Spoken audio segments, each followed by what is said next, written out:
पाकिस्तानचा पित्तू हा बांगलादेशचा मोहम्मद युनूस याचा भारताने टप्प्यात कार्यक्रम केला. तर तो कसा? जमात-ए-इस्लाम नावाची एक पार्टी आहे बांगलादेशमध्ये. शफिकुर रहमान तिला सध्या चालवतोय. शेख हसीनाला पदावरून काढण्यासाठी मोलाचा वाटा आहे. त्यासोबत एनसीपी नॅशनल सिटीझन पार्टी पण होती. आता बांगलादेशमध्ये इलेक्शन झाले, त्यात बीएनपी बहुमतांनी आली असं दिसत आहे. ऑफिशियली अजून आलेलं नाही, पण सध्या तरी असं दिसत आहे. इलेक्शन महत्त्वाचे काय आहे तर शेख हसीना गेल्यानंतर मोहम्मद युनूस नावाचा अमेरिकेचं बुजगावणं, पाकिस्तानचं चाटुकार, त्याच्या म्हणण्यावर चालणारे जमात-ए-इस्लाम नावाची आणि एनसीपीची भांडवलं भारताच्या विरोधात कट कारस्थान करत होती. ते तर आपण पाहिलंच. त्यांनी क्रिकेटला सुद्धा सोडलं नाही. त्यांनी सिक्युरिटीचा बहाणा देत T20 वर्ल्ड कप बायकॉट केला त्या पाकिस्तानचा ऐकून. ते पाकिस्तान सुद्धा म्हणे आम्ही बायकॉट करू. त्यांनी थोडा आवाज उडाला, पण 2 चपटाच्या नावाखाली त्यांनी क्रिकेट खेळण्यास सुरुवात केली आणि सांगत आहे की यांनी आम्हाला खेळण्यास भाग पाडलं, त्यांनी आम्ही खेळण्यास भाग पाडलं. या सर्वांची सुरुवात झाली होती ते शेख हसीना यांचं सरकार पाडण्याच्या नावाखाली काढलेल्या मोर्चेक्रम दंगेत. त्यांनी हिंदूंवर केलेले अत्याचार, मायनॉरिटीवर केलेले अत्याचार म्हणून भारताने IPLमध्ये घेतलेल्या KKR फ्रँचायझीमध्ये मुस्तफिझुर रहमानला बाहेरचा रस्ता दाखवला. याचा राग धरून हे सरकारनं केलं असं दिसत आहे. पण त्याच अगोदर या मोहम्मद युनूसनी बांगलादेश सर्व पाकिस्तान आणि अमेरिकेच्या नादी लागून अमेरिकेच्या मांडीवर बसून ठेवला होता. तिथे त्याला अगोदरच पाकिस्तान दिसले. त्यांची तिथे जवळीक वाढली आणि रिलेशन सुधारण्यास सुरुवात झाली.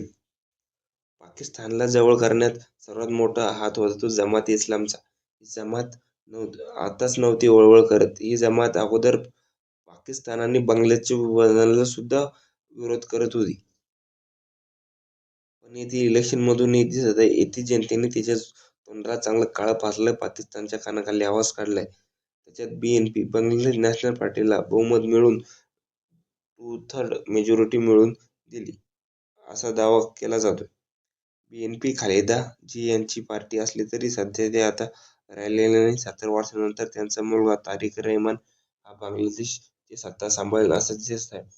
शक्यतो तोच PM होईल. हा PM झाला तर 35 वर्षांनंतर कोणता मेल तिथं PM होईल हे चित्र दिसत आहे. त्यानंतर हे बघणं महत्त्वाचं राहील भारतासोबतचा त्याचा व्यवहार कसा असेल. भारत हा सर्व घडामोडींवर लक्ष ठेवून होता, कारण भारताला लागलेला 4000+ किलोमीटर जमीन. शेख हसीना होती तेव्हा काही महत्त्वाचे प्रश्न सुटले होते. सिक्युरिटी व्यवस्थित होती. लँड बाउंड्री ॲग्रीमेंट इम्प्लिमेंट झाला होता. काउंटर इन्सर्जन्सी कॉर्पोरेशन व्यवस्थित होतं. सिक्युरिटी कॉरिडॉर व्यवस्थित चालू होता. पण आता नवीन सरकार नेमकं काय करेल हे महत्त्वाचं राहील. पण युनूसपेक्षा व्यवस्थित राहील हे भारताला माहीत आहे. भारताला बांगलादेशकडून काय पाहिजे? काही जास्त नको.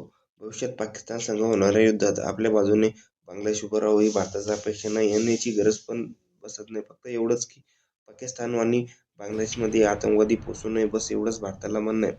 भारताला गंज वाटतं बांगलादेशच्या निर्यात वाढावं, अर्थव्यवस्था सुधारावं, तेथील जनतेला हेल्थ सुविधा चांगल्या भेटावं. पण ते पाकिस्तानच्या नादी लागून सिलीगुडी कॉरिडॉर तोडणं, 7 सिस्टर्सला त्रास देण्याच्या गोष्टी तोडणं हे भारताला न जमण्यासारखं आहे. भारत सध्या तरी बांगलादेशला शांततेच्या मार्गाने घेत आहे आणि ते शांततेच्या मार्गाने घेतलं पाहिजे सुद्धा.